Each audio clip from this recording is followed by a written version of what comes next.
It's an honor and pleasure to introduce our main speaker, author of the new Pearl Harbor, Disturbing Questions About the Bush Administration and 9/11, and the 9/11 Commission Report, Omissions and Distortions, a critique of the Keene-Zelikow Report. When people face a problem, they usually ask, what can I do?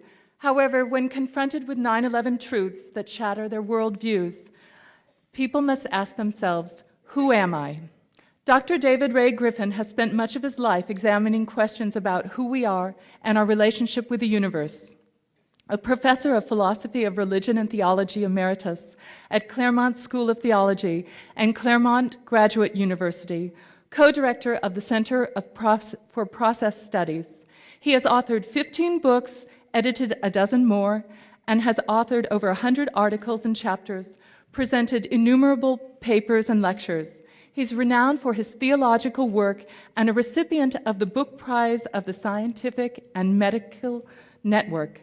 His forthcoming books include 9/11 and the American Empire, Intellectuals Speak Out, and Christian Faith and the Truth Behind 9/11, a call to reflection and action. In Process Theology, an introductory exposition, he and his co-author, John B. Cobb Jr., present a way of understanding God's existence and our own as a co-creative process where humans individually and collectively have the freedom, responsibility, and opportunity to imagine and realize a better or worse future for all. Dr. Griffin has overcome the central political and spiritual challenge confronting humanity at this eternally critical moment: fear. In 1976, he and Cobb wrote, "The choice of life, which is the choice of God's call, is the highest freedom in itself. Hope grows with the ability to respond. Despair grows with the self-chosen closing in of horizons. To be responsible is not finally to shoulder an unendurable burden. It is to share in the divine adventure in the world, although its outcome is never assured. In itself, it is joyful. The one who experiences the joy of this participation in the divine life hopes urgently for success, but accepts the risk that the only reward may be in the joy itself. By deconstructing the foundational lies of the war on terrorism, courageously dispelling fear to champion truth and light the path towards a hopeful future, Dr. Griffin is an inspiration to all who reject fear, terror, war, and lies, and to all who cherish life, health, peace, and truth. The fact that he can enjoy challenging the most threatening empire the world has ever seen makes it possible and compelling for all of us to join him in this journey. Please welcome Dr. David Ray Griffin.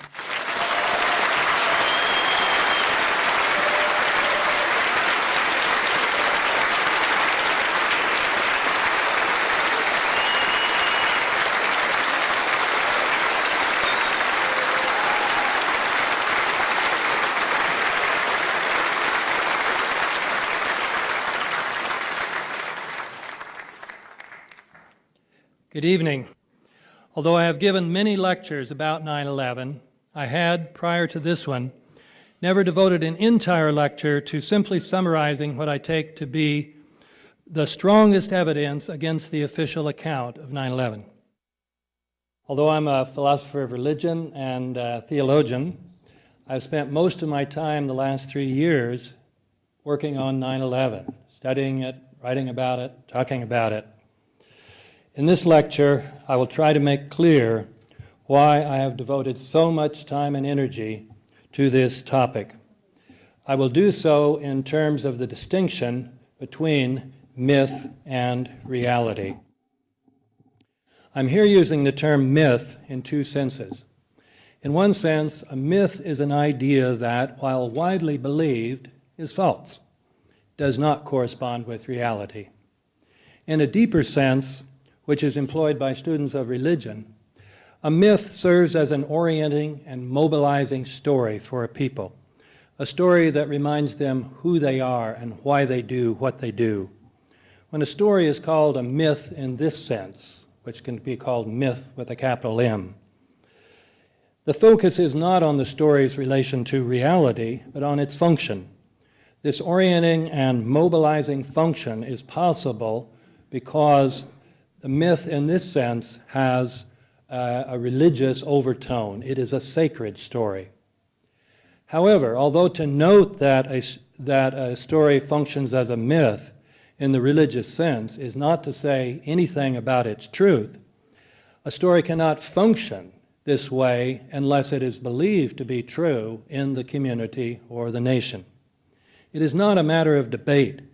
If some people have the bad taste to raise the question of the truth of the sacred story, the keepers of the faith do not enter into debate with them. They ignore them or denounce them as blasphemers. It is wrong, blasphemous, and sinful for you to suggest, imply, or help other people come to the conclusion that the U.S. government killed 3,000 of its own citizens.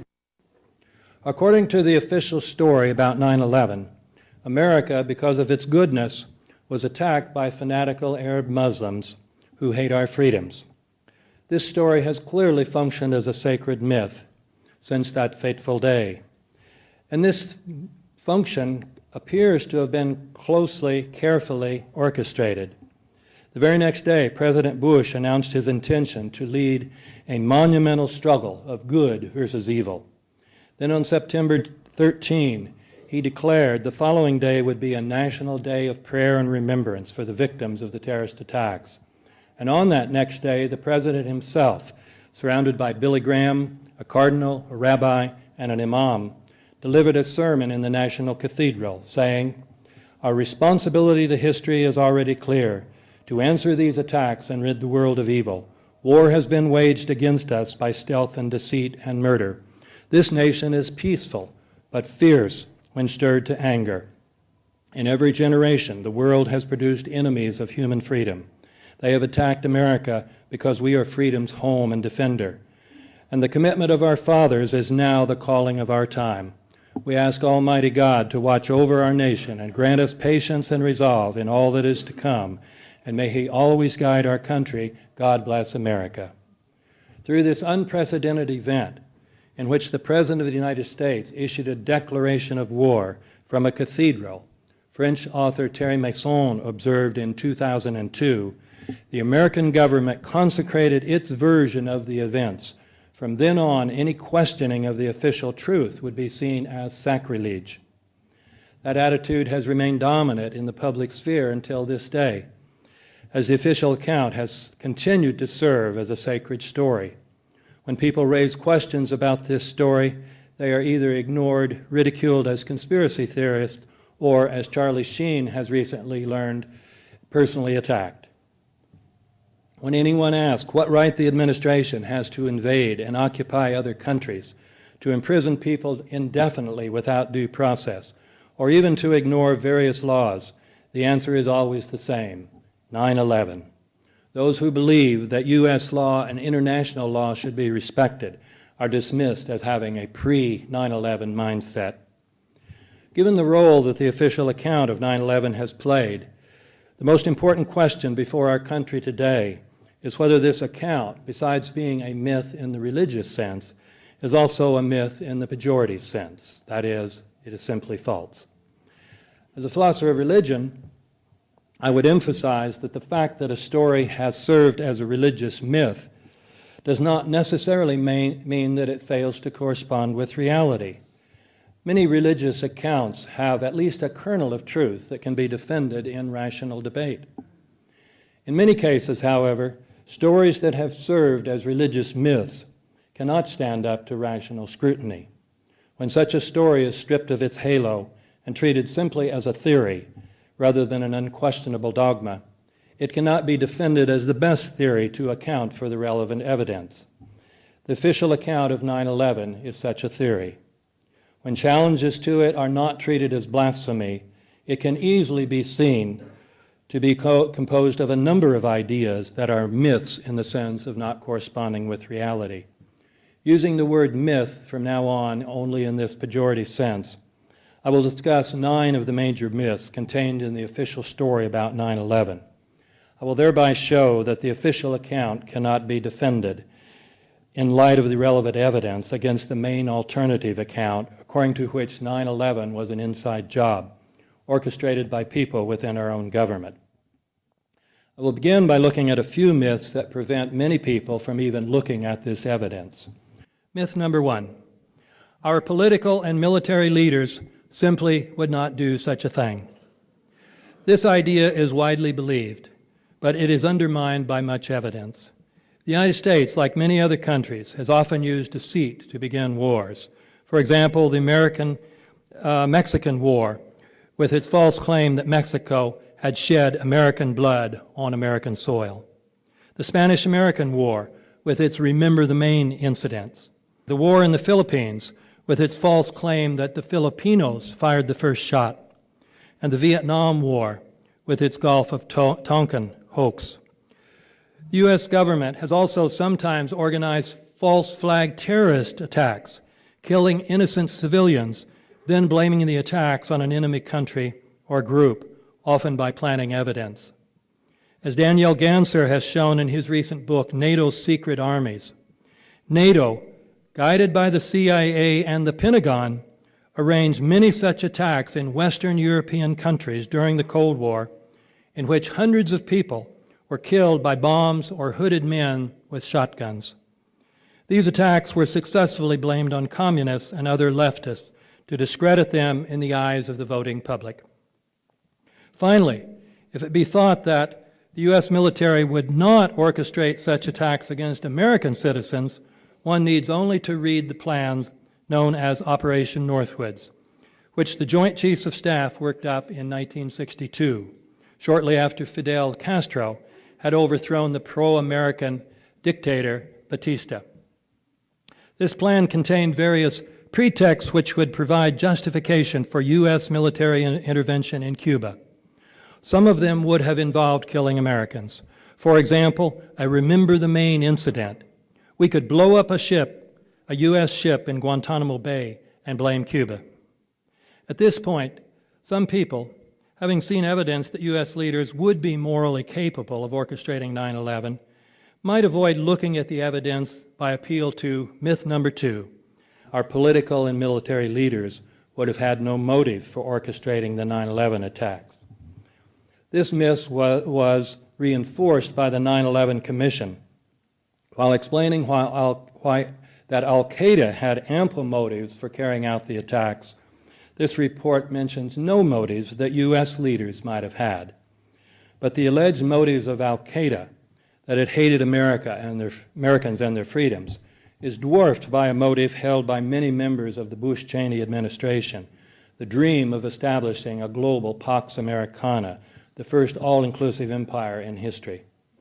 This dream has been articulated by many neoconservatives, or neocons, during the 1990s, after the disintegration of the Soviet Union made it seem possible. It was first officially articulated in the Defense Planning Guidance of 1992, drafted by Paul Wolfowitz on behalf of then Secretary of Defense Dick Cheney, a document that has been called a blueprint for permanent American global hegemony and Cheney's plan to rule the world. Achieving this goal would require four things. One of these was getting control of the world's oil, especially in Central Asia and the Middle East. And the Bush administration came to power with plans already made to attack Afghanistan and Iraq. A second requirement was a technological transformation of the military, in which fighting from space would become central.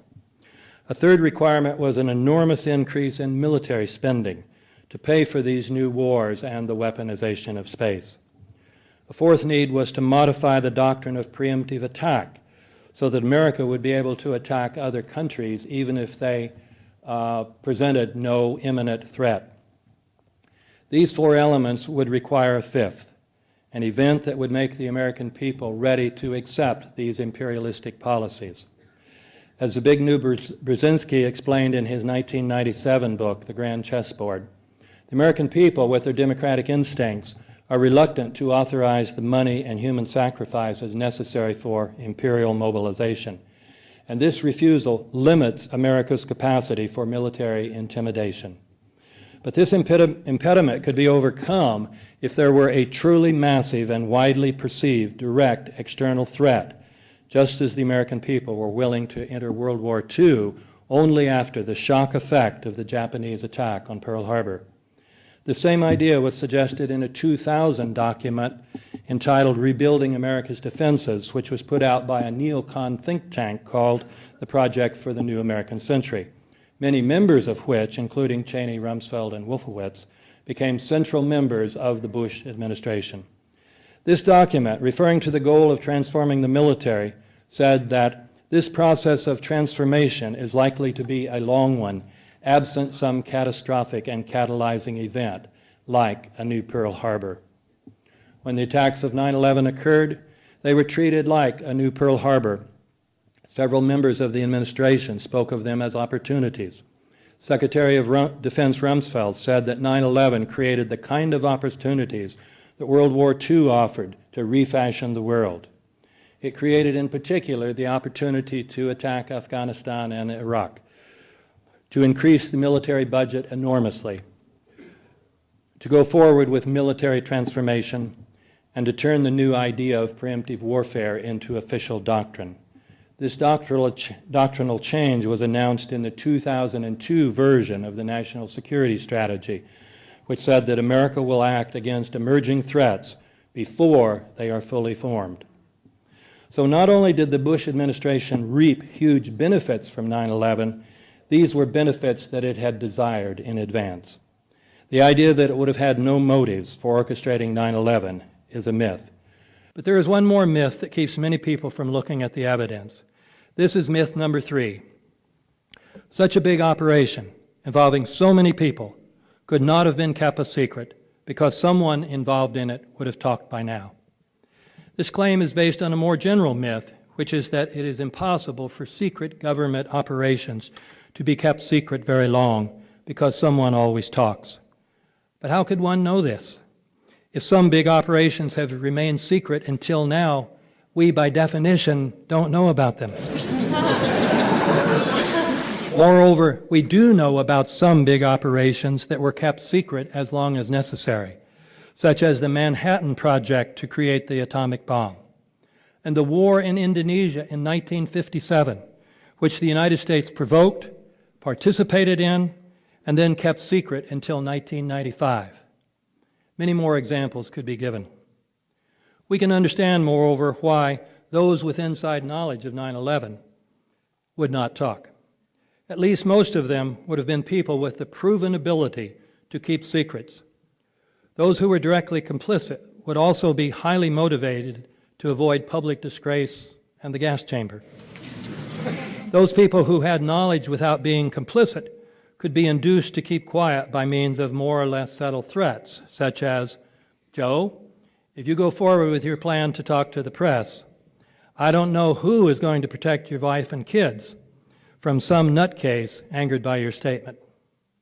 Still another fact is that neither the government nor the mainstream press has, to say the least, shown any signs of wanting people to come forward. For all these reasons, it is not surprising that no one has.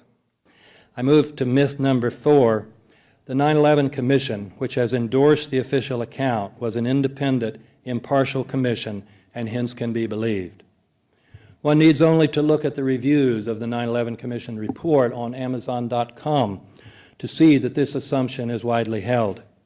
Perhaps this is because in the preface, the Commission's chairman and vice chairman tell us that the Commission sought to be independent, impartial, thorough, and nonpartisan. But these terms do not describe the reality. The Commission's lack of impartiality can be explained partly by the fact that Chairman Thomas Kean, most of the other commissioners, and at least half of the members of the staff had serious conflicts of interest. The most serious problem, however, is that the executive director, Philip Zelikow, was essentially a member of the Bush-Cheney administration. He had worked with Condoleezza Rice on the National Security Council in the administration of the first President Bush. Then, when the Republicans were out of office, he and Condoleezza Rice wrote a book together. Then, when she was named National Security Advisor for the second President Bush, she brought him on to help with the transition. Finally, then, he was appointed to the President's Foreign Intelligence Advisory Board. So he was the White House's man inside the 9/11 Commission. And yet, as executive director, he guided the staff, which did virtually all the work. Zelikow was in position, therefore, to decide which topics would be investigated and which ones not. One disgruntled staff member reportedly said at the time, "Zelikow is calling the shots, he's skewing the investigation and running it his own way." Accordingly, the Commission was not independent from the executive branch. Insofar as the Commission was supposed to be investigating the failure of the Bush administration to prevent the attacks, the Commission was no more independent and impartial than if Dick Cheney had been running it.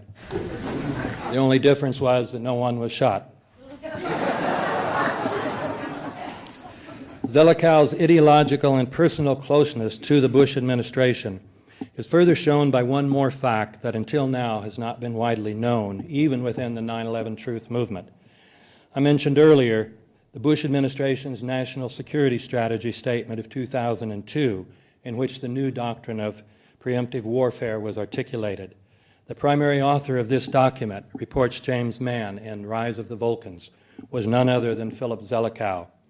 According to Mann, after Rice saw a first draft, which had been written by Richard Haass in the State Department, she wanted something bolder and brought in Philip Zelikow to completely rewrite the document. The result was a document that used 9/11 to justify a very bellicose foreign policy.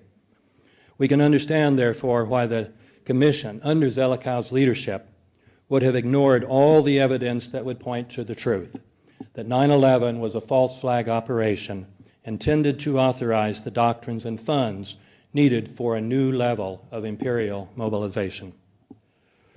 The suggestion that 9/11 was a false flag operation brings us to myth number 5.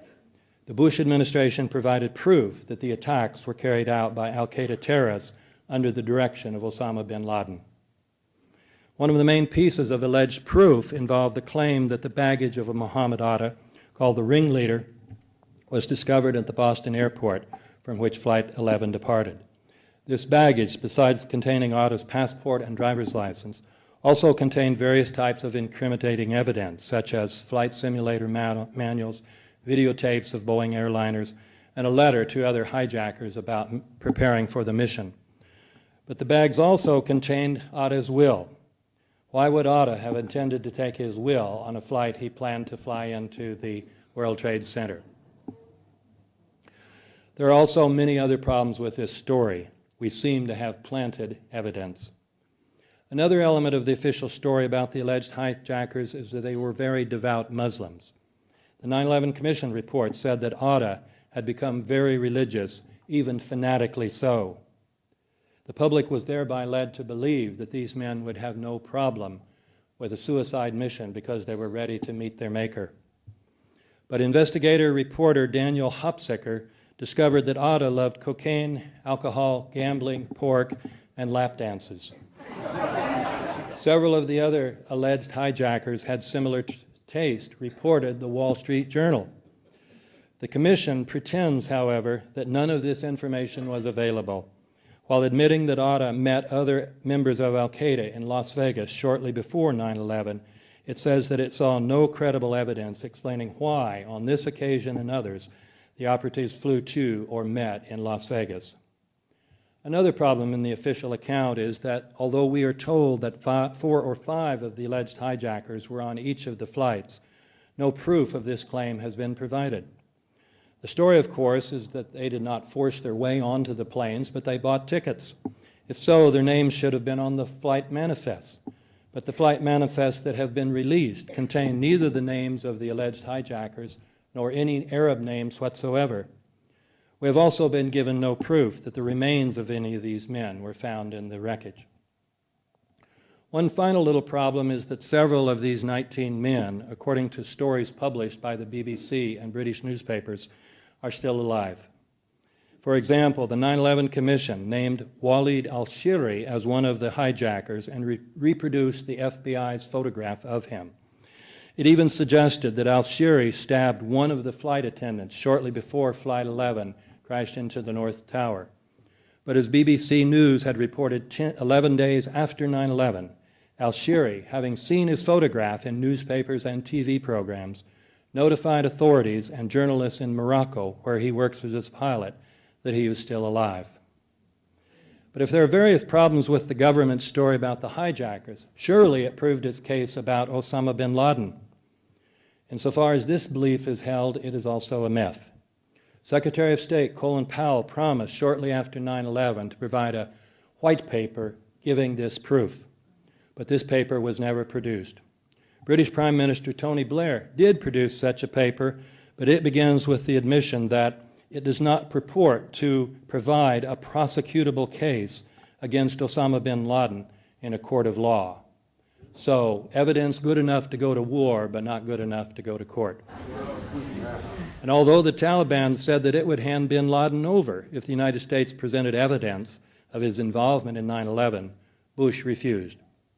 This failure to provide proof was later said to be unnecessary because bin Laden, in a video allegedly found in Afghanistan, admitted responsibility for the attacks. This confession is now widely cited as proof. But the man in this video has darker skin, fuller cheeks, and a broader nose than the Osama bin Laden of all other videos. We again seem to have planted evidence. There are, moreover, other problems in the official account of Osama bin Laden. For one thing, in June of 2001, when he was already America's most wanted criminal, he reportedly spent 2 weeks in the American hospital in Dubai, was treated by an American doctor, and visited by the local CIA agent. Also, after 9/11, when America was reportedly trying to get Osama dead or alive, the U.S. military evidently allowed him to escape on at least 4 occasions, the last one being the Battle of Tora Bora, which the London Telegraph labeled a grand charade. Shortly thereafter, Bush said, "I don't know where bin Laden is. I really don't care. It's not our priority." Sometimes the truth slips out. In any case, the idea that the Bush administration has provided proof for its claims about Osama bin Laden and the al-Qaeda hijackers is a myth. I turn now to myth number 6. The 9/11 attacks came as a surprise to the Bush administration. Nothing is more essential to the official story than this idea. About 10 months after 9/11, FBI Director Robert Mueller said, "To this day, we have found no one in the United States except the actual hijackers who knew of the plot." There is much evidence, however, that counts against this claim. One type of evidence involves an extraordinarily high volume of put options purchased in the 3 days prior to 9/11. To buy put options for a particular company is to bet that its stock price will go down. These extraordinary purchases included 2 and only 2 airlines, United and American, the 2 airlines used in the attacks. They also included Morgan Stanley Dean Witter, which occupied 22 stories of the World Trade Center. The price of these shares did, of course, plummet after 9/11, resulting in enormous profits for the purchasers. These unusual purchases, as the San Francisco Chronicle said, raised suspicions that the investors had advanced knowledge of the strikes. It would appear, in other words, that those who made the purchases knew that United and American airliners were going to be used in attacks on the World Trade Center. The 9/11 Commission tried to show these suspicions to be unfounded. It claimed, for example, that the purchases for United Airlines do not show anyone other than al-Qaeda had foreknowledge because 95% of these options were purchased by a single U.S.-based institutional investor with no conceivable ties to al-Qaeda. But the Commission thereby simply begged the question at issue, which is whether some organization other than al-Qaeda was involved in the planning. Also, the Commission ignored the other crucial point, which is that U.S. intelligence agency closely monitored the stock market, looking for any anomalies that might provide clues to untoward events. Therefore, regardless of who orchestrated the attacks, the U.S. government would have had intelligence suggesting that United and American airliners were to be used for attacks on the World Trade Center in the near future. Further evidence of advanced knowledge is shown by the behavior of President Bush and his Secret Service agents at the photo op at the school in Florida that morning. According to the official story, when Bush was first told that a plane had struck one of the Twin Towers, he dismissed the incident as a horrible accident, which meant that they could go ahead with the photo op. News of the second strike, however, would have indicated, assuming that the strikes were unexpected, that terrorists were using planes to attack high-value targets. And what could have been a higher value target than the President of the United States? His location at the school had been highly publicized. Therefore, the Secret Service agents should have feared that a hijacked airliner might have been bearing down on the school at that very minute, ready to crash into it. It is standard procedure for the Secret Service to rush the President to a safe location whenever there is any sign of danger. And yet these agents allowed the President to remain another half hour at the school, even permitting him to deliver an address on TV, thereby announcing to the world that he was still at the school. Would not this behavior be explainable only if the head of the Secret Service detail knew that the planned attacks did not include an attack on the President? The 9/11 Commission, of course, did not ask this question. It was content to report that the Secret Service told us they did not think it imperative for the President to run out the door. Maintaining decorum, in other words, was more important than protecting the President's life. Can anyone seriously believe that the highly trained Secret Service would act this way in a situation of genuine danger? A third example. A Pentagon spokesperson, in explaining why the Pentagon was not evacuated before it was struck, claimed that the Pentagon was simply not aware that this aircraft was coming our way. The 9/11 Commission claimed that there was no warning about an unidentified aircraft heading towards Washington until 9:36, and hence only 1 or 2 minutes before the Pentagon was struck. But this claim is contradicted by Secretary of Transportation Norman Mineta's testimony about an episode that occurred in the Presidential Emergency Operations Center under the White House. In open testimony to the 9/11 Commission itself, Mineta said, During the time that the airplane coming in to the Pentagon, there was a young man who would come in and say to the Vice President, the plane is 50 miles out, the plane is 30 miles out. And when it got down to the plane is 10 miles out, the young man also said to the Vice President, do the orders still stand? And the Vice President turned and whipped his neck around and said, of course the orders still stand. Have you heard anything to the contrary? Mineta said that this conversation occurred at 9:25 or 9:26, hence many minutes before the Pentagon was struck. This example gives us one of the clearest examples of the fact that the Zelikow-led 9/11 Commission cannot be trusted. Having claimed that there was no knowledge that an aircraft was approaching the Pentagon until the last minute or so, it simply omitted Mineta's testimony to the contrary. Then, to rule out the possibility that the episode Mineta had reported could have occurred, it claimed that Cheney did not even arrive down at the Presidential Emergency Operations Center until almost 10 o'clock, hence about 20 minutes after the Pentagon was struck.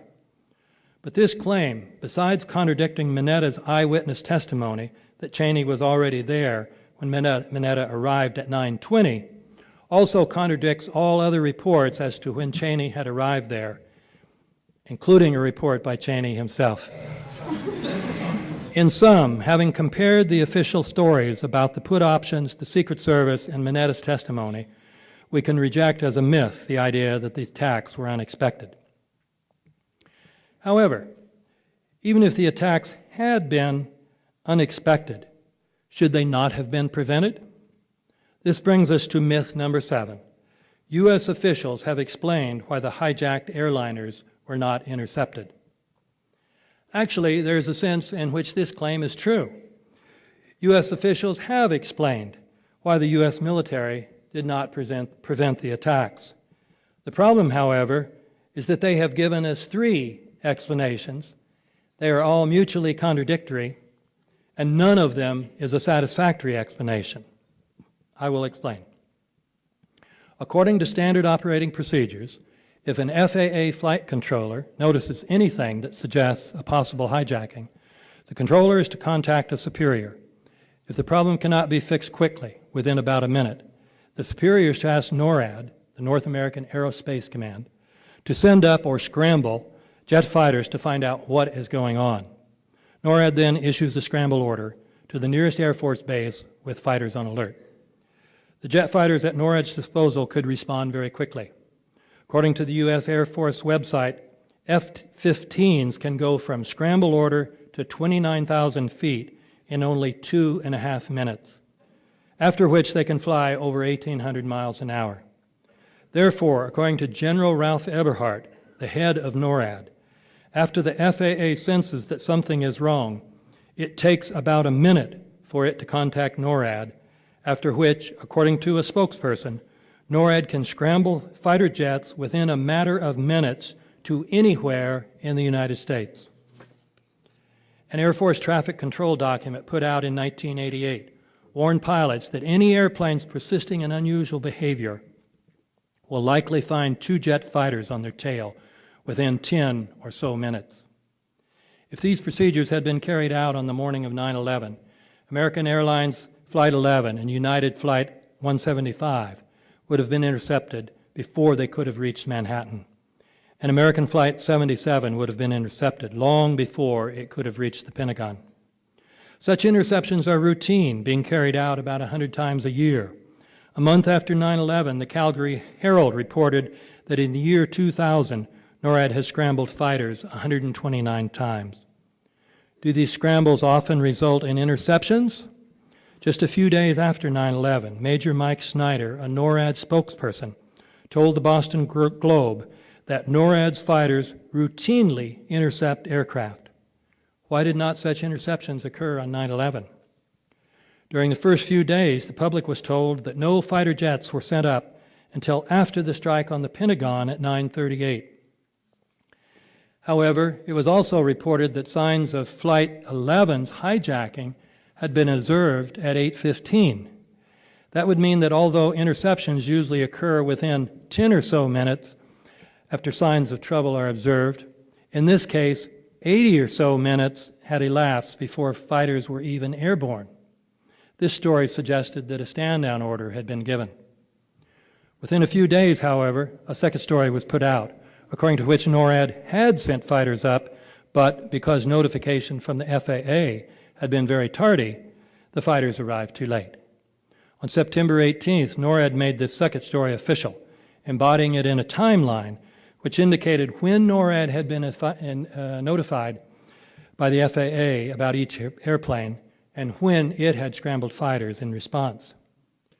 Critics quickly showed, however, that even if the FAA notifications had come as late as NORAD's timeline indicated, NORAD's jets would have had time to make interceptions.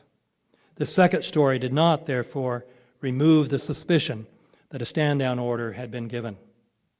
Hoping to overcome this problem, the 9/11 Commission report provided a third account, according to which, contrary to NORAD's timeline of September 18th, the FAA did not notify NORAD about Flight 175 until after it had struck the South Tower, or about Flight 77 until after it had struck the Pentagon. But there are 3 big problems with this third story. One problem is the very fact that it is the third story. Normally, when a suspect in a criminal investigation keeps changing his story, we get suspicious. Let's say that the police asked Charlie Jones where he was on the night of a particular crime. He says he was at the movie theater, but they say, no, the movie theater's been closed all week. Oh, Charlie says, that's right, I was with my girlfriend. No, the police say, we checked with her and she was home with her husband. At that point, Charlie says, oh, now I remember, I was home reading the Bible. You're probably not going to believe Charlie.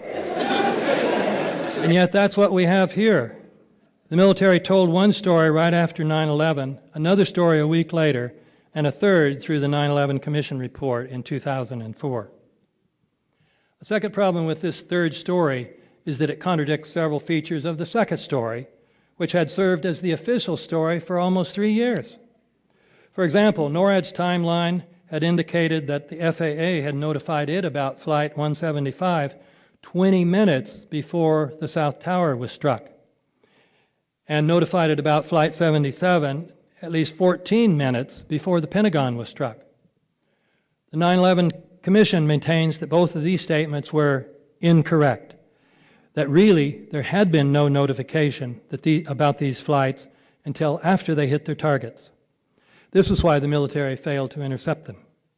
But if NORAD's timeline was false, as the Commission now claims, NORAD must have been either lying or confused. But it is hard to believe that it could have been confused 1 week after 9/11. So it must have been lying. But if NORAD was lying then, why should we believe them now? Further skepticism about this third story arises from the fact that it is contradicted by considerable evidence. For example, the Commission's claim that the military did not know about Flight 175 until it reached its goal is contradicted by a report by Captain Michael Jelinek, who on 9/11 was overseeing NORAD's headquarters in Colorado. According to a story in the Toronto Star, Jelinek is a Canadian, Jelinek was on the phone with NORAD as he watched Flight 175 crash into the South Tower. He then asked NORAD, "Was that the hijacked aircraft you were dealing with?" To which NORAD said, "Yes." The 9/11 Commission's claims about Flight 175 and 77 are also contradicted by a memo sent to the Commission by Laura Brown of the FAA. Her memo stated that the FAA had set up a teleconference at about 8:50 that morning, at which time it started sharing information about all flights with the military. She specifically mentioned Flight 77. Her memo, which is available on the web, was discussed by the Commission and read into its record on May 23, 2003. But Zelokow's 9/11 Commission report fails to mention this memo. Because of these and still more problems, which I have discussed in a lecture called Flights of Fancy, this third story does not remove the grounds for suspicion that a stand-down order had been given. There is, moreover, ear witness testimony for this suspicion. An upper management official at LAX, who needs to remain anonymous, told me that he overheard members of LAX security, including officers from the FBI and the LAPD, interacting on their walkie-talkies shortly after the attacks. In some cases, he could hear both sides of the conversation. At first, the LAX officials were furious because they were told that the airplanes that attacked the World Trade Center and the Pentagon had not been intercepted because the FAA had not notified NORAD about the hijackings. But later, he reports, they were even more furious because they were told that NORAD had been notified but did not respond because it had been ordered to stand down. When LAX security officials asked who had issued that order, they were told that it came from the highest level of the White House. That, of course, would mean Cheney.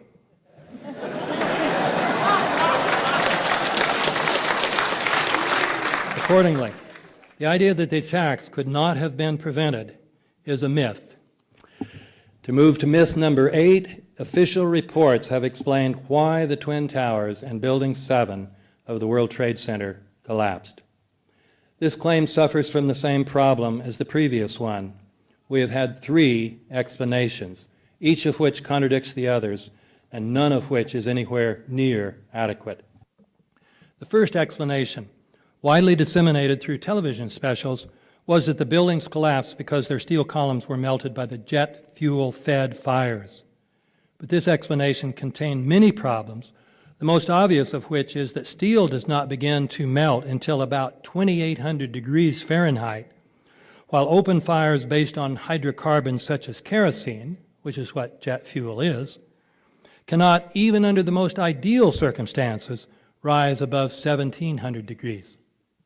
A second explanation, endorsed by the 9/11 Commission report, is a pancake theory, according to which the fires, while not melting the steel, heated it up sufficiently to cause the floors weakened by the airplane strikes to break loose from the steel columns, both those in the core and those around the outside. All the floors above the strike zone hence fell down on the floor below the strike zone, causing it to break free, and this started a chain reaction so that the floors pancaked all the way down. But this explanation also suffered from many problems, the most obvious of which was that it could not explain why the buildings collapsed into a pile of rubble only a few stories high. The core of each of the twin towers consisted of 47 massive steel columns. If the floors had broken loose from them, these columns would have still been sticking up into the air 1,000 feet. The 9/11 Commission report tried to cover up this problem by claiming that the core of each tower consisted of a hollow steel shaft. But those massive steel columns could not be wished away. The definitive explanation was supposed to be a third one, issued by the National Institute for Standards and Technology, usually called NIST. The NIST report claimed that when the floors collapsed, they, rather than breaking free from the columns, pulled on them, causing the perimeter columns to become unstable. This instability then increased the gravity load on the core columns, which had been weakened by tremendously hot fires in the core, which NIST claims reached over 1,800 degrees Fahrenheit. And this combination of factors resulted in global collapse. But as physicists Jim Hoffman and Stephen Jones have shown, this account is riddled with problems. One of these is that NIST's claim about the tremendously hot fires in the core is completely unsupported by the evidence or logic. A second problem is that even if this sequence of events had occurred, NIST provided no explanation as to why it would have produced global, that is, total, collapse. The NIST report asserts that column failure occurred in the core as well as the perimeter columns, but this remains a bare assertion. There is no plausible explanation of why the core columns would have broken or even buckled so as to produce global collapse. And this is only to begin to enumerate the problems in NIST's theory, all of which follow from the fact that it, like the previous two theories, is essentially a fire theory, according to which the buildings were brought down primarily by fire. In the case of the Twin Towers, of course, the impact of the airplanes is said to have played a role. But most experts who support the official theory attribute the collapses primarily to the fire. NIST, for example, says that the main contribution of the airplanes, aside from providing jet fuel, was to dislodge a lot of the fireproofing from the steel, thereby making it vulnerable to the fires. By the way, when you go home tonight and light your fire in your fireplace, be sure to fireproof your steel, or the grate may collapse. But these fire theories face several formidable problems. First, the fires in these three buildings were not very hot, very big, or very long-lasting, compared with fires in some steel frame high-rises that did not collapse. A 1991 fire in Philadelphia burned 18 hours, and a 2004 fire in Caracas burned 17 hours without causing even a partial collapse. By contrast, the fires in the North and South Towers burned only 102 and 56 minutes, respectively, before they collapsed. And neither fire, unlike the Philadelphia and Caracas fires, were hot enough to break windows.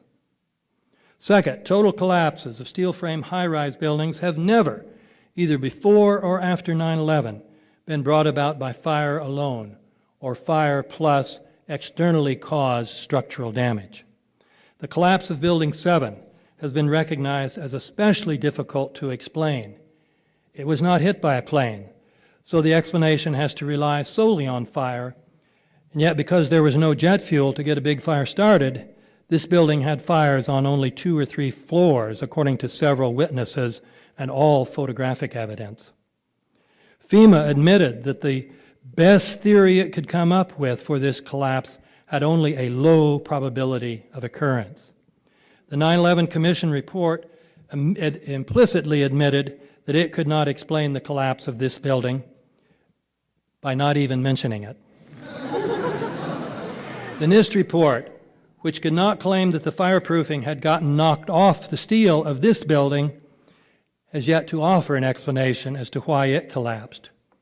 And NIST, like the 9/11 Commission, evidently does not want you asking why Building 7 collapsed even though it was not hit by a plane. On its website, it says that one of its objectives is to determine why and how World Trade Center buildings 1, 2, and 7 collapsed after the initial impact of the aircraft, thereby implying that Building 7, like the Twin Towers, was also hit by a plane. In any case, a third problem with the official account of the collapses of these three buildings is that all prior and subsequent collapses, total collapses of steel frame high-rises, have been caused by explosives in the procedure known as controlled demolition.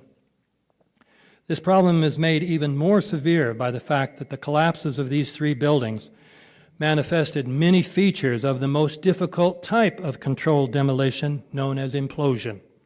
I will mention 7 such features. First, the collapses began suddenly. Steel, if weakened by fire, would gradually begin to sag. But as one can see from the videos available on the web, all three buildings are completely motionless up to the moment they begin to collapse. Second, if these huge buildings had toppled over, they would have caused enormous death and destruction in lower Manhattan, but they came straight down. This straight-down collapse is the whole point of controlled implosion, which only a few companies in the world are qualified to pull off. Third, these buildings collapsed at virtually free-fall speed, which means that the lower floors, with all their steel and concrete, were offering virtually no resistance. Fourth, as mentioned earlier, these collapses were total collapses, resulting in piles of rubble only a few stories high. This means that the enormous steel columns in the core of each building had to be broken into rather short segments, which is what explosives do. Fifth, great quantities of molten steel were produced, which means that the steel had been heated up to several thousand degrees. And witnesses during the cleanup reported that sometimes when a piece of steel was lifted out of the rubble, it was dripping molten metal. Sixth, according to many firefighters, medical workers, journalists, and World Trade Center employees, many explosions went off both before and during the collapses. For example, Fire Captain Dennis Tardil, speaking of the South Tower, said, "I hear an explosion and I look up. It is as if the building is being imploded from the top floor down, one after another. Boom, boom, boom." Firefighter Richard Minisinski said, "It seemed like on television when they blow up these buildings. It seemed like it was going all the way around like a belt, all these explosions."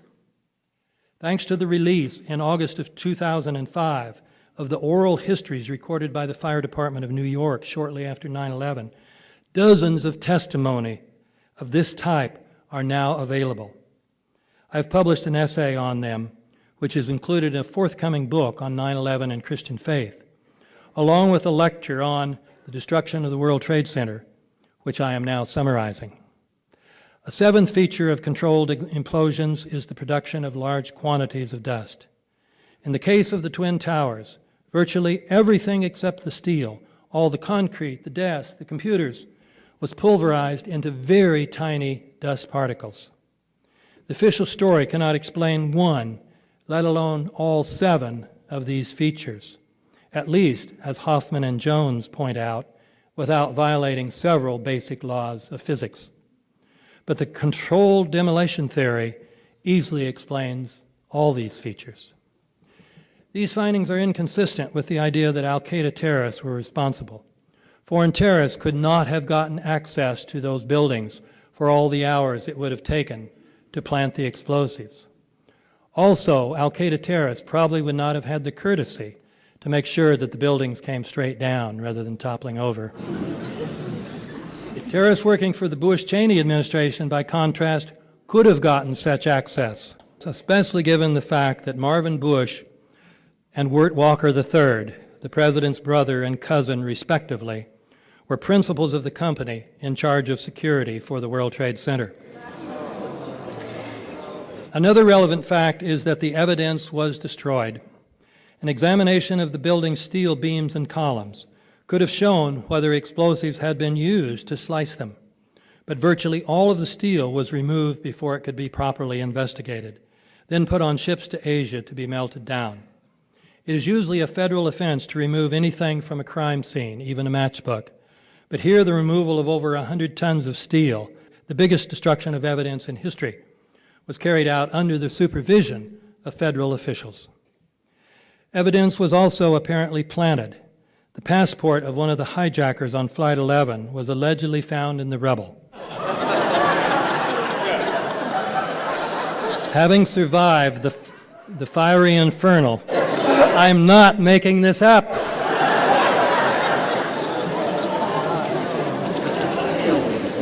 The passport had survived not only the fiery inferno caused by the airplane, but also whatever caused everything else in these buildings to be pulverized into tiny dust. The magic passport. To sum up, the idea that U.S. officials have given a satisfactory or even close to satisfactory explanation of the collapse of the World Trade Center is a myth.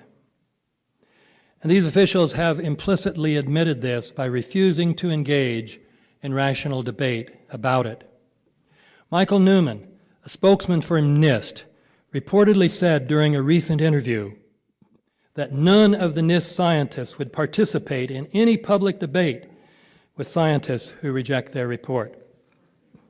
When Newman was asked why NIST would avoid public debate if it had confidence in its report, he replied, "Because there is no winning in such debates." In the same interview, Newman had compared people who reject the government's account of the collapses with people who believe in Bigfoot and a flat earth. And yet he fears that his scientists would not be able to show up these fools in a public debate. In any case, I come now to the final myth, which is myth number 9. There is no doubt that Flight 77, under the control of al-Qaeda hijacker Hani Hanjour, struck the Pentagon. There are, in fact, many reasons to doubt this claim. We have, in the first place, reasons to doubt that the aircraft that hit the Pentagon was under the control of Hani Hanjour. For one thing, the aircraft, before striking the Pentagon, reportedly executed a 270-degree downward spiral, and yet Hani Hanjour was known as a terrible pilot who could not safely fly even a small plane. Russ Wittenberg, who flew large commercial airliners for 35 years after serving in Vietnam as a fighter pilot, says that it would have been totally impossible for an amateur who couldn't even fly a Cessna to maneuver the jetliner in such a highly professional manner. Moreover, as a result of that very difficult maneuver, the Pentagon's West Wing was struck, but terrorists brilliant enough to get through the U.S. military's defense system would have known that this was the worst place to strike for several reasons. The West Wing had been reinforced, so the damage was less severe than a strike anywhere else would have been. This wing was still being renovated, so relatively few people were there. A strike anywhere else would have killed thousands rather than 125. And the Secretary of Defense and all the top brass, whom terrorists would presumably have wanted to kill, were in the East Wing. Why would an al-Qaeda pilot have executed a very difficult maneuver to hit the West Wing when he could have simply crashed into the roof of the East Wing? A second major problem with the official story. There are reasons to believe that the Pentagon was struck only because officials at the Pentagon wanted it to be struck. For one thing, Flight 77 allegedly, after making a U-turn in the Midwest, flew back to Washington undetected for 40 minutes. And yet the U.S. military, which by then clearly would have known that hijacked airliners were being used as weapons, has the best radar systems in the world, one of which, it brags, does not miss anything occurring in North American airspace. The idea that a large airliner could have slipped through is absurd. Also, the Pentagon is surely the best defended building on the planet. It is not only within the P-56A restricted airspace that extends 17 miles in all directions from the Washington Monument, but also within the P-56B airspace, the 3-mile ultra-restricted zone above the White House, the Capitol, and the Pentagon. The Pentagon is only a few miles from Andrews Air Force Base, which has at least 3 squadrons with fighter jets on alert at all times. The claim by the 9/11 Commission report that no fighters were on alert the morning of 9/11 is wholly implausible, as I have explained in my book on this subject. The Pentagon, moreover, is reportedly protected by batteries of surface-to-air missiles, So if any aircraft without a U.S. military transponder were to enter the Pentagon's airspace, it would be shot down. So even if the aircraft that hit the Pentagon was Flight 77, it could have succeeded only because officials in the Pentagon turned off their missiles, as well as ordering the fighters from Andrews to stand down. A third major problem with the official story is that there is considerable evidence it could not have been Flight 77 because it was not a Boeing 757. For one thing, the strike on the Pentagon, unlike the strikes on the Twin Towers, did not create a detectable seismic signal. Also, according to several witnesses and many people who have studied the available photographs, both the damage and the debris were inconsistent with a strike by a large airliner. That issue, however, is too complex to discuss here, as is the issue of what should be inferred from conflicting eyewitness testimony. Deferring those topics to another time, I will conclude by pointing out that the suspicion that the Pentagon was not struck by a 757, as the government claims, is supported by the fact that evidence was destroyed. Shortly after the strike, government agents picked up debris and carried it off. Shortly thereafter, the entire lawn was covered with dirt and gravel, so that any remaining forensic evidence was literally covered up. Also, the videos from security cameras on the nearby Citgo gas station and Sheraton Hotel, which would show what really hit the Pentagon, were immediately confiscated by agents of the FBI, and the Department of Justice has to this day refused to release them. If these videos would prove that the Pentagon was really hit by a 757, most of us would assume the government would release them. To conclude, it would seem for many reasons that the official story of 9/11, which has served as a religious myth in the intervening years, is a myth in the pejorative sense of a story that does not correspond with reality. One sign of that a story is a myth in this sense, I have pointed out, is that it cannot be rationally defended. The official story has never been publicly defended by any member of NIST or of the 9/11 Commission or of the Bush administration. After Charlie Sheen had made public his skepticism about the official story, CNN's Showbiz Tonight wanted to have a debate about the points he had raised between a representative of the government and a representative of 911truth.org. But the producers reportedly could find no member of the government willing to appear on the show. In this unwillingness of the government to appear on an entertainment show to answer questions raised by an actor, we would seem to have the clearest possible sign that the government's story is myth, not reality.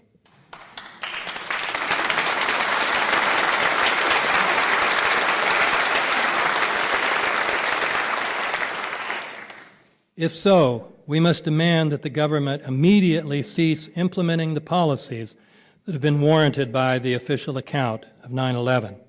For this story, serving as a national religious myth, has been used to justify 2 wars, which have cost many tens of thousands of deaths, to start a more general war on radical Islam, in which Muslims around the world are now considered guilty until proven innocent, to annul and violate civil rights, and to increase our military spending, which was already greater than all the spending of the rest of the world together, and yet now we've increased it by several more billions of dollars. Much of this being used to put weapons in space. Congress needs to put the implementation of these policies on hold until there is a truly independent investigation carried out by qualified individuals who are not members of the very circles that, if 9/11 truly was a false flag operation, planned it, carried it out, and then covered it up. Thank you very much for your attention.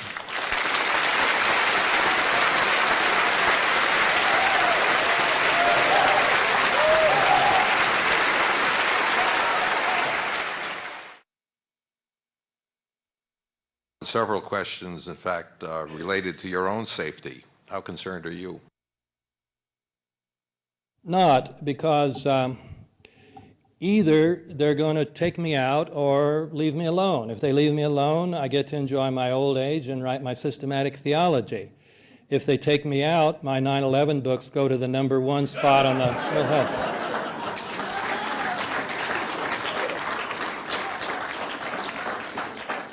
So it's a win-win situation.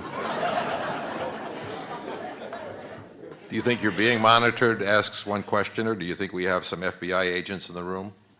Gosh, I hope so. Because I've been told that there are many people inside who would like to tell their story. But they know it'll be very dangerous for them if they do, and certainly if they let anybody know in advance that they are going to. But what we're faced here with is so humongous. I mean, the very future, not only of our country, but of our planet is at stake. So I would appeal to some people within the military, within the FBI, within any branch of government who knows the truth and can really be a whistleblower to come forward, take the risk, even at the risk of your own life, for the good of the world.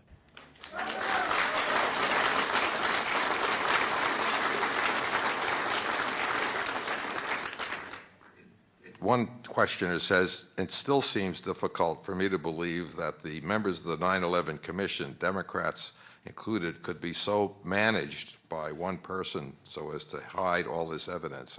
How could that happen here? These people were carefully selected. Lee Hamilton, for example, had experience on previous investigations. And I'm not an expert on this, but you might bring Peter Dale Scott to talk about this and the role that Hamilton played in the Iran-Contra investigation. And again, in my second book, the 9/11 Commission Report, Omissions and Distortions, in the final section, I discuss the various conflicts of interest that were in the commission. And furthermore, remember, the commissioners you saw on TV, they didn't do the work of the commission. The staff of about 80 that Zelikow ran did the work. And Zelikow, as I say, decided which topics were worth investigating. So, for example, when Jamie Gorelick was asked, why didn't you talk about the war games? She said, we were told those weren't important, so we didn't look into them. Can you imagine how many things they were told were not important? There was no investigation at all of any of the aspects of the story that of any of the evidence that contradicts the official story. Commission did not say, okay, what's the most plausible theory of what happened? They just accepted the official story and looked at evidence relevant to that. They didn't even raise the question of this alternative scenario and ask what kind of evidence there was for that. You know, people say, look at what a scholarly book. Look at all those notes in the back. You can go through all those notes. The first sign of a work of scholarship is a review of the relevant evidence. You will not find my books or any other critics of the 9/11 official story are books or articles or websites mentioned in there. It's a total blackout of all contrary information. Solicitor General Olson's wife was on the plane that hit the Pentagon. Do we know that? We all assume. We were all taught. Of course, Barbara Olson was on there because she made a cell phone or an airphone call to her husband, Ted Olson. How do we know that? Only we have Ted Olson's word for it.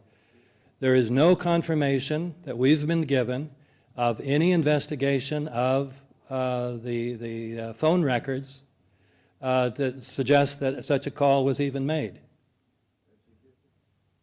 The bigger question here, you know, it would be, well, then, if it wasn't Flight 77, what happened to Flight 77 and all the people on it? Well, there are many possible theories as to that, and I don't happen to have a particular theory, but there are all sorts of explanations. One was suggested on 9/11 itself, that an airliner had crashed near the Kentucky-Ohio border. Jane Garvey took that very seriously. Later it was said, oh no, that was false, but maybe that was true. We don't know.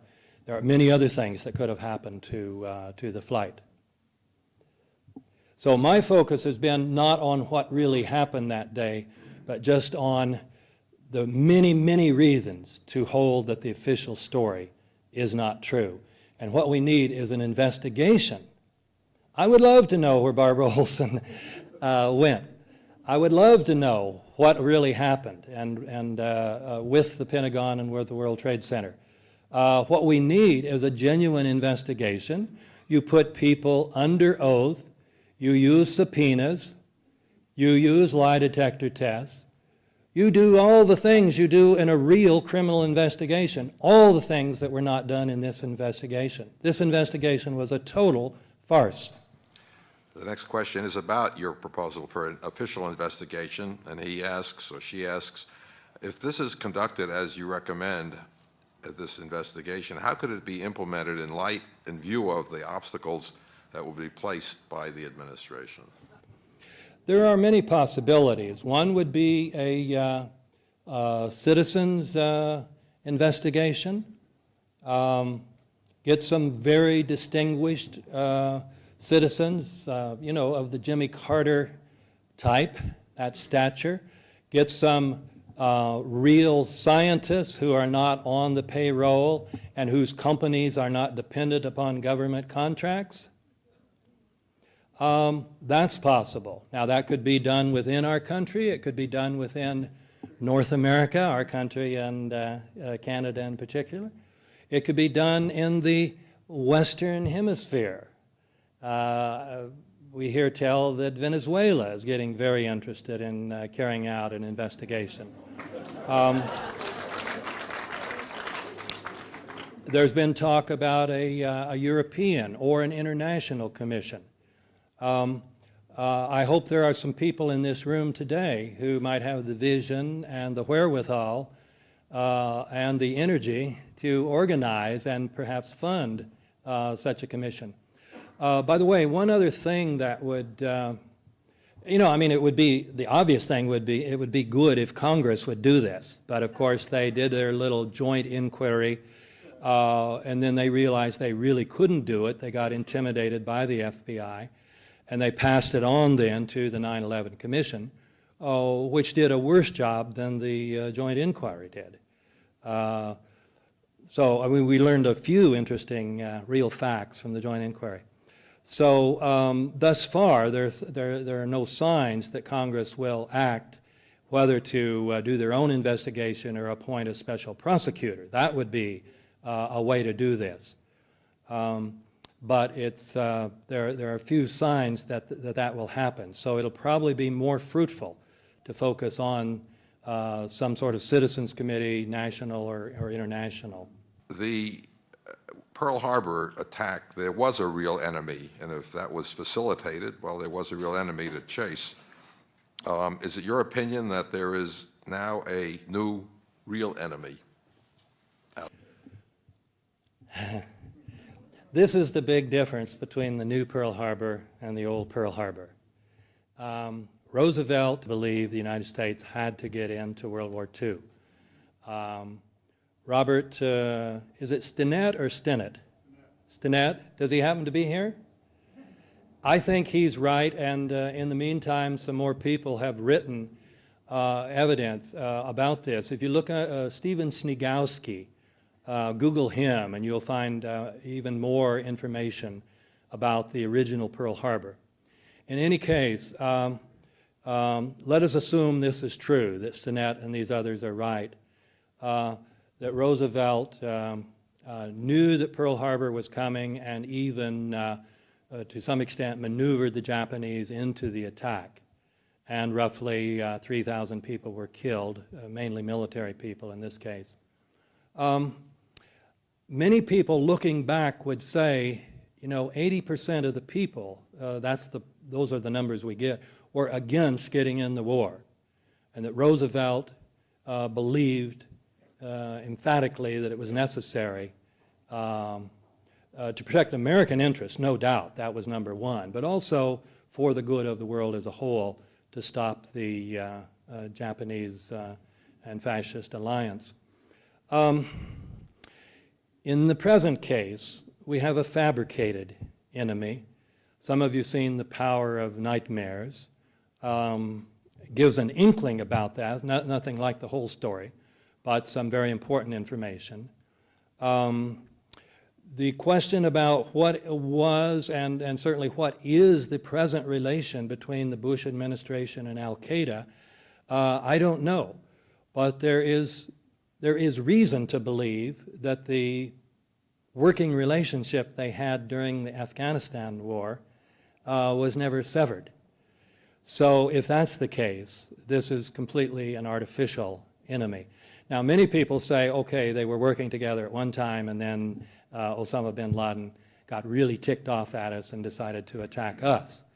That's possible, but it's also possible that that's all part of the official story, particularly when you hear that Osama was in the hospital in Dubai being treated by an American doctor and visited by the local CIA agent in the summer of 2001, when Osama bin Laden was already supposedly America's most wanted criminal.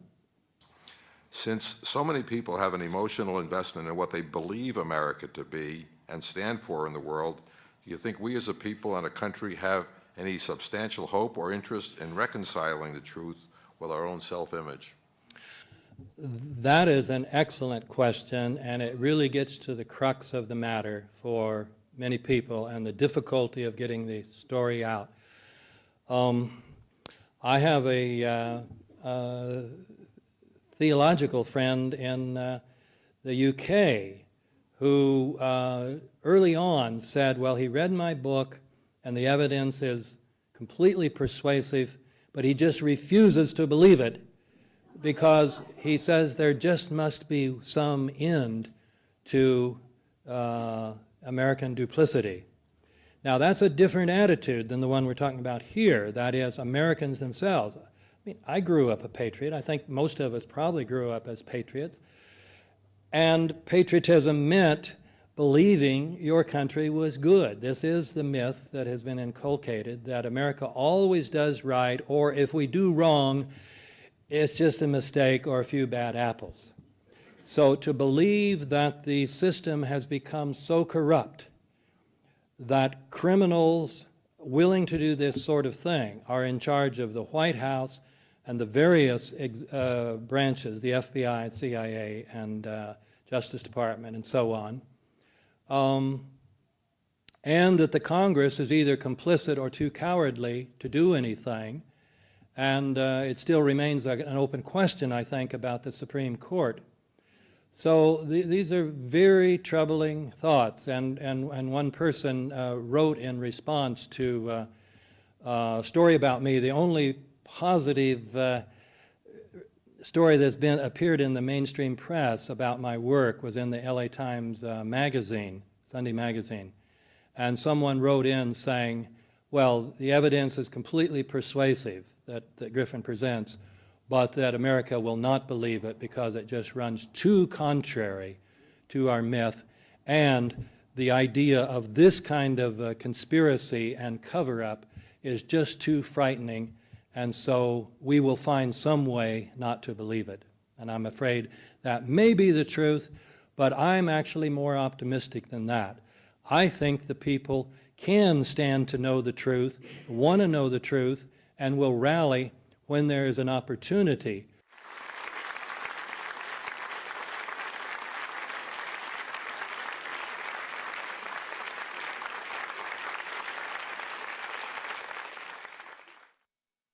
Something came to my mind the other day when we saw Andrew Card resign or jump off the sinking ship, whatever you want to say. I've always thought, looking at that very, very famous footage of him bending over and whispering into the ear of President Bush in that Florida classroom, I've always thought that what he said was, "Everything's going according to plan, sir." It's the only thing that makes sense looking at his faith, at Bush's faith.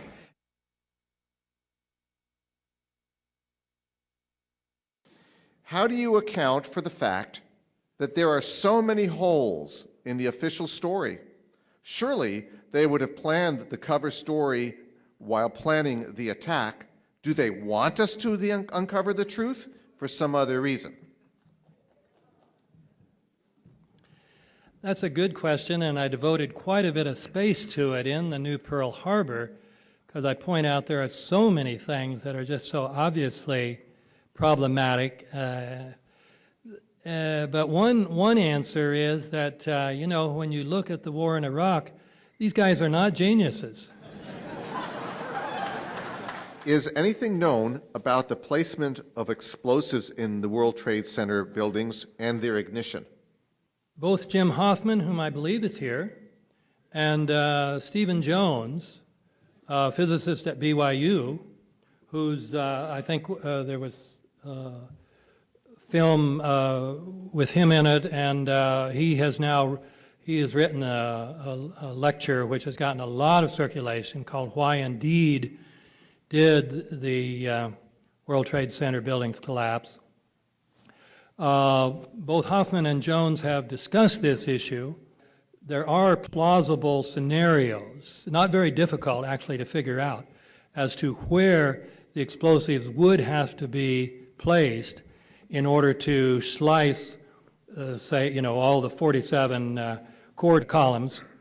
And evidently, it wouldn't take an enormous number of explosives. Jones, at least, suggests it would take quite a bit fewer than I had originally thought, so that it wouldn't literally take thousands of hours to plant all these. What about the flight that crashed in Pennsylvania? Several of my family members work for the NSA, and they say it was shot down.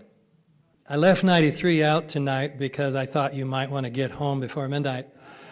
Oh, a man appreciates that. Good. But I devoted quite a bit of time to it, both in the New Pearl Harbor and in the second book. It certainly does appear that the U.S. military shot it down. I mean, there's an enormous amount of evidence that it did. And it appears that one of the motives for lying about when Cheney went down below is to make it appear that he could have not possibly given the shoot-down order. That is, everybody knows it was Cheney who gave the shoot-down order. Now, there's been the controversy, did he get the permission from the president? And of course, they say he did, and even the 9/11 Commission expressed skepticism about that. But that aside, everybody knows that Cheney gave the order. So then the question is, when did he give the order? Every story prior to the 9/11 Commission report said that he gave it several minutes before 10 o'clock. And Flight 93 was shot down at 10:03, according to the government's theory, a little later, according to seismic records. Richard Clark, for example, had said in his book, Against All Enemies, that he was amazed when he asked for shoot-down authorization, how quickly it came from Cheney. And Clark gives the impression it came about 9:45. And he says definitely before the president's plane took off at 9:50. And then we have reports that jets were sent by the head of NEADS, NORADs in the northeast section, and told to shoot the flight down. We have a pilot who said he heard a rumor from his other people in the military that the military had shot down an aircraft. People at the site gave all sorts of evidence that would suggest the plane had been downed probably by a missile, and so on. But the 9/11 Commission said that Cheney didn't get down to the underground bunker until almost 10 o'clock, and then by the time he gave the shoot-down authorization, it was after 10:10, so that at least 7 minutes had gone by after the flight had already crashed. So the logic is, the military could not possibly have shot it down. But this is one of the most obvious lies in the Commission report. Everything, including Cheney himself, indicated that he was down there long before that. And it's just amazing, or it ought to be amazing, that our mainstream press won't even point out that most obvious lie in the Commission's report. What do you think is the best response to the phrase conspiracy theory? Well, the quickest one is that the government's theory was the original conspiracy theory about 9/11. And it's very interesting that both President Bush and Philip Zelikow used the identical words, telling people, let us never tolerate outrageous conspiracy theories concerning the attacks of September the 11th. But it's interesting to think about, what would be an outrageous conspiracy theory. It can't just be any conspiracy theory, since the government's theory is a conspiracy theory, according to which 19 Arab Muslims under the inspiration of Osama bin Laden conspired to do all these things. So what's an outrageous one? Well, if you think about these things in terms of the philosophy of science, you have good theories and bad theories. There's nothing wrong with a theory, quantum theory is considered rather respectable, and yet it's a theory. So, and there's nothing wrong with conspiracy theories. We all believe hundreds of conspiracy theories. Every day you read the newspaper, read about, it's just when 2 or 3 people conspire in secret to do something immoral or illegal, that's a conspiracy. And so our newspapers are full of those, from robbing the local 7-Eleven to Enron conspiring to cheat its investors. So there must be something that makes something an outrageous conspiracy theory. Well, in philosophy of science, a good theory is one that can take account of all the relevant facts in a self-consistent way. A bad theory is one that is inconsistent with some of the relevant facts. An outrageous theory would be one that is inconsistent with all the relevant facts, and that's the official theory about 9/11.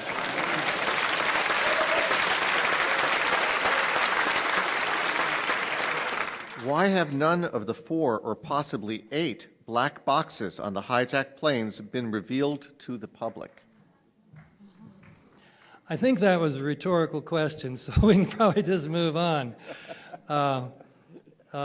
These black boxes could just reveal all sorts of things that contradict the official story. So we're not going to see these black boxes any more than we're going to see the videos from the Pentagon. Please comment on the allegations of war games in progress on 9/11 involving simulated hijackings as confirmed by Rumsfeld to Representative Maxine Waters. People involved in the 9/11 truth movement tend to, some of us are generalists, but even generalists have to specialize in certain things.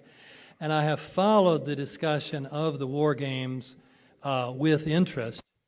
And at the time Mike Rupert wrote his book, I think he was talking about 4 war games going on. And now Paul Thompson and Matt Everett have suggested, I believe they're up to 9 now.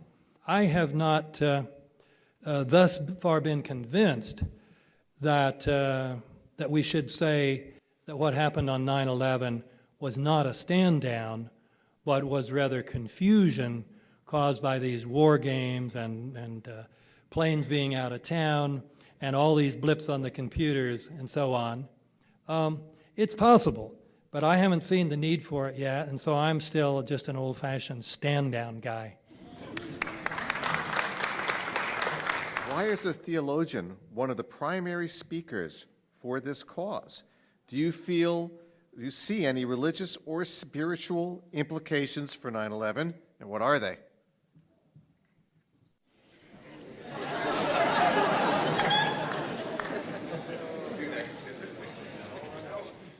Why is a theologian speaking about this? I didn't have anything else to do. What we theologians are supposed to be doing is trying to imagine and speak about the world from the divine point of view. And if the religions of the world are basically correct, The vine is the creator and lover of all peoples, in fact, all creatures, and cares about the good of the world, the long-term good of the world, and wouldn't want people producing nuclear wars that would decimate all life on the planet, wouldn't want the global warming to continue after 30 years after we've known about it, 35 years now, about the ecological crisis, wouldn't want all these things. So I'm convinced that this administration, as was said earlier tonight, is the most dangerous administration we have ever had for the future of this country.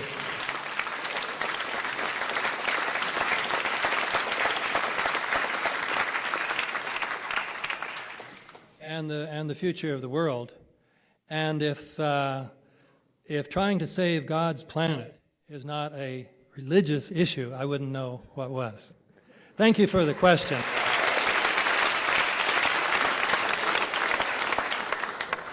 There are only a few demolition companies that could have pulled off a controlled demolition of the towers. Have they been investigated and individual workers sought out who might have been involved in the packing or placing of the explosives beforehand? Of course not. Controlled demolition, that company, which is one of the few companies in the world authorized to do controlled implosions, was brought in to do the cleanup for the World Trade Center. I understand made quite a tidy profit on it. Tidy, not tiny.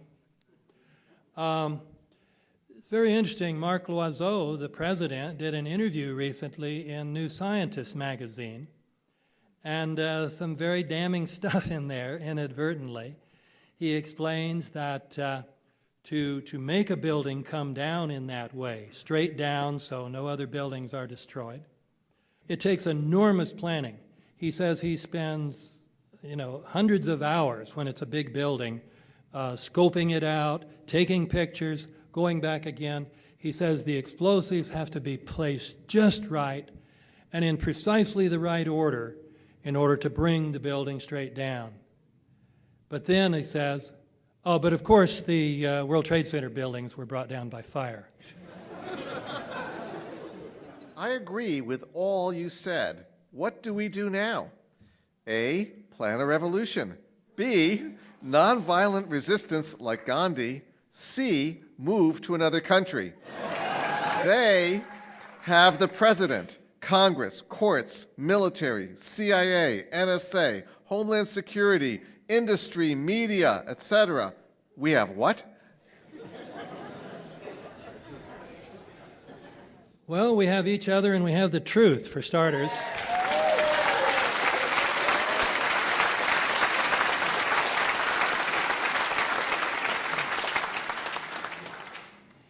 And of the three options, I would say A and B, both of them, plan the revolution and nonviolent resistance. I gave a talk recently in Santa Barbara, which was actually the first talk I gave specifically as a Christian theologian speaking on this issue to fellow Christians. And in that talk, as well as in the book I mentioned that is coming out on 9/11 and Christian faith, I suggest that what we need within the Christian church in this country is an anti-imperial movement. And now tonight I would expand that and say that Jews, Muslims, Hindus, Buddhists, ethical humanists, human beings should form an anti-imperial movement. Because that's what, as I tried to make clear, 9/11 was all about, a means to increase the empire. And so we do need a revolution, a nonviolent revolution against American imperialism before it's too late.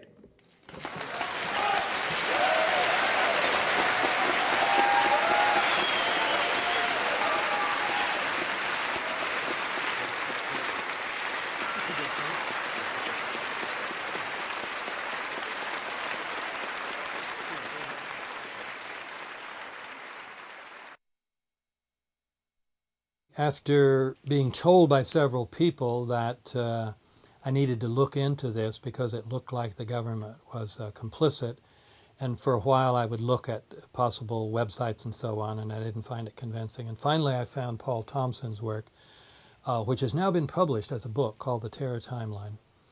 And it had an amazing amount of material drawn from strictly mainline sources that simply contradicted the official account. So I started reading more and more stuff, and I read Nafiz Ahmed's book, The War on Freedom. I read then Terry Mason's book on Pentagate and 9/11, The Big Lie. And then I did learn more about what was going on the internet. I never had been an internet person. And I saw that a lot of people have been working on this for a long time, but most of them were people who would never be able to get a book published. And I thought, well, since I've published about 25 books before, maybe I would have a shot at it. Even then, it was much more difficult than I thought. Most publishers simply wouldn't respond to my letters. But I kept at it till I found brave little Interlink Books, which was willing to do it. And so first of all, I just thought it was a duty, the fact that this enormous amount of research had been done, and that it certainly presented a credible case that people needed to know about, and that maybe I was in position to bring that to the public. So for the most part, the new Pearl Harbor has hardly any original material in it. It's mainly just an organization of work that other people has done, and a presentation of it in a fairly brief and fairly readable way. So that was the primary motivation. Certainly, I was also motivated by these other concerns. As a theologian, I'm committed to the good of the whole universe, the good of the whole earth. And if it looks like there is a gang that has gotten control of our government and our purse strings to use it for very selfish and imperialistic purposes, then that needs to be exposed.